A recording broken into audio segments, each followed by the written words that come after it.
সুপ্ৰভাত স্বাগতম জনাইছোঁ আজি বাতৰি শিৰোনাম অনুষ্ঠানটিলৈ আনদিনাৰ দৰে আজিও আমি হাতত তুলি লৈছোঁ তিনিখনকৈ বাতৰি কাকত গুৱাহাটীৰ পৰা প্ৰকাশিত সেই তিনিখন হৈছে অসমীয়া প্ৰতিদিন দৈনিক অসম আৰু আমাৰ অসম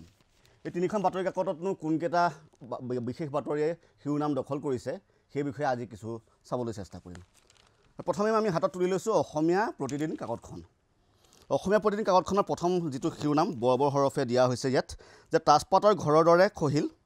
বৃহৎ অট্টালিকা কালিৰ দিনটোত এক ভয়াৱহ ভূমিকম্পই জোকাৰি গৈছিল ম্যানমাৰ আৰু থাইলেণ্ড আৰু যাৰ বহু ভিজুৱেল বা ভিডিঅ' ইতিমধ্যে ছ'চিয়েল মিডিয়াত শ্বেয়াৰ হৈ আছে আপোনালোকে নিশ্চয় দেখিবলৈ পাইছে সেই বাতৰিটোকে প্ৰকাশ কৰিছে অসমীয়া প্ৰতিদিনে প্ৰথমটো বাতৰি হিচাপে তাত দুখন আলোকচিত্ৰ দিয়া হৈছে দুখন ভয়াৱহ আলোকচিত্ৰ দেখিলে যি কিমান ভয়ংকৰ ভূমিকম্প আছিল সেয়া এই ছবি দুখন দেখিলে অনুমান কৰিব পাৰি আৰু এটা বাতৰি দিয়া হৈছে খুব ভাল খবৰ কেন্দ্ৰীয় চৰকাৰৰ যিসকল কৰ্মচাৰী আছে তেওঁলোকৰ বাবে কেন্দ্ৰীয় চৰকাৰৰ কৰ্মচাৰীৰ মৰগীয়া বানচ 2% বৃদ্ধি কৰা হৈছে ইয়াক কেন্দ্ৰৰ সিদ্ধান্ত এই বাতৰিটোও প্ৰকাশ কৰিছে অসমীয়া প্ৰতিদিন কাকতখনে এক ভয়ংকৰ বাতৰি আৰু এটা অসমৰ বাতৰি প্ৰকাশ কৰা হৈছে ইয়াত কামৰূপত ইটা ভাটাত ভয়ংকৰ অগ্নিকাণ্ড শিশুসহ 16 শ্ৰমিক অগ্নিদগ্ধ এজনৰ মৃত্যু এক ভয়ংকৰ অগ্নিকাণ্ড সংঘটিত হৈছিল কামৰূপৰ ইটা ভাটাত য'ত শিশুসহ 16 শ্ৰমিক অগ্নিদগ্ধ হৈছিল এই বাতৰিটো প্ৰকাশ কৰা হৈছে অসমীয়া প্ৰতিদিন কাকতখনত এনেদৰে আছে বহুকেইটা বাতৰি ইয়াত গুৰুত্বপূৰ্ণ বাতৰি প্ৰকাশ কৰা হৈছে তাৰ ভিতৰত এটা আছে চৰকাৰৰ দমন নীতিৰ বিৰুদ্ধে ৰাজপথত সাংবাদিকৰ বিক্ষোভ ইতিমধ্যে আমাৰ ৰাইজে জানিব পাৰিছে যে দিলৱাৰ হুছেইন মজুমদাৰক গ্ৰেপ্তাৰ কৰা হৈছিল দুটাকৈ গোচৰত তাৰ বিৰুদ্ধে সাংবাদিকসকলে প্ৰতিবাদ সাব্যস্ত কৰি আছে গুৱাহাটীত বা অন্যান্য ৰাজ্যৰ আন প্ৰান্ততো প্ৰতিবাদ সাব্যস্ত কৰি থকা দেখা গৈছে সেই বাতৰিটো ইয়াত প্ৰকাশ কৰা হৈছে যে ইয়াত লিখা হৈছে যে দিলৱাৰক বাৰে বাৰে গ্ৰেপ্তাৰৰ তীব্ৰ প্ৰতিবাদ এবাৰ নহয় দুবাৰকৈ তেখেতক গ্ৰেপ্তাৰ কৰা হৈছে গতিকে এই বাতৰিটো অসমীয়া প্ৰতিদিন কাকতখনে প্ৰকাশ কৰিছে লগতে সেই দিলৱাৰ হুছেইন মজুমদাৰৰে বাতৰি আন এটা প্ৰকাশ কৰা হৈছে দ্বিতীয়টো গোচৰতো সাংবাদিক দিলৱাৰ হুছেইনক জামিন আদালতৰে কালি যিটো দ্বিতীয়টো গোচৰ আছিল সেই দ্বিতীয়টো গোচৰতো দিলৱাৰ হুছেইন মজুমদাৰে জামিন লাভ কৰিলে সেই বাতৰিটো প্ৰকাশ কৰিছে অসমীয়া প্ৰতিদিন কাকতখনে আমি এটা হাতত তুলি লৈছোঁ আন এখন বাতৰি কাকত দৈনিক অসম গুৱাহাটীৰ পৰা প্ৰকাশিত দৈনিক অসম কাকতখনত লিখা প্ৰথমটো বাতৰি সেই একেটাই যি কালিৰ দিনটোত ভয়াৱহ যি ভূমিকম্পৰ সৃষ্টি হৈছিল সেই ভূমিকম্পৰ বাতৰিটো প্ৰকাশ কৰা হৈছে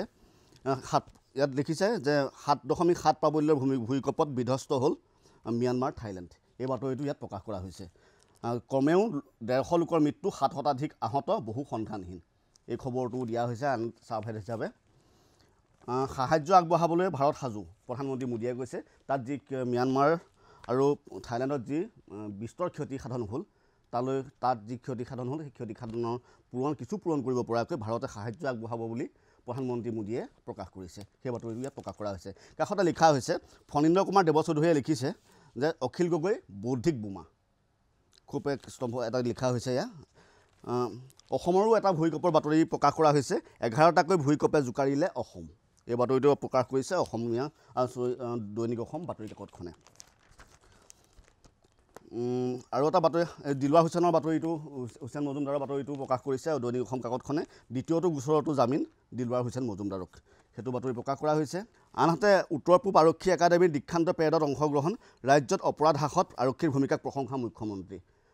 অসমত অপৰাধৰ সংখ্যা হ্ৰাস পাইছে বুলি মুখ্যমন্ত্ৰীয়ে প্ৰকাশ কৰিছে এই বাতৰিটো খুব সুন্দৰকৈ দৈনিক অসম কাকতখনত প্ৰকাশ কৰা হৈছে মহিলা চাফাই কৰ্মীক চিলাই মেচিন পিকআপ ভান গ্ৰাফিক ডিজাইন ইউনিট প্ৰদান মন্ত্ৰী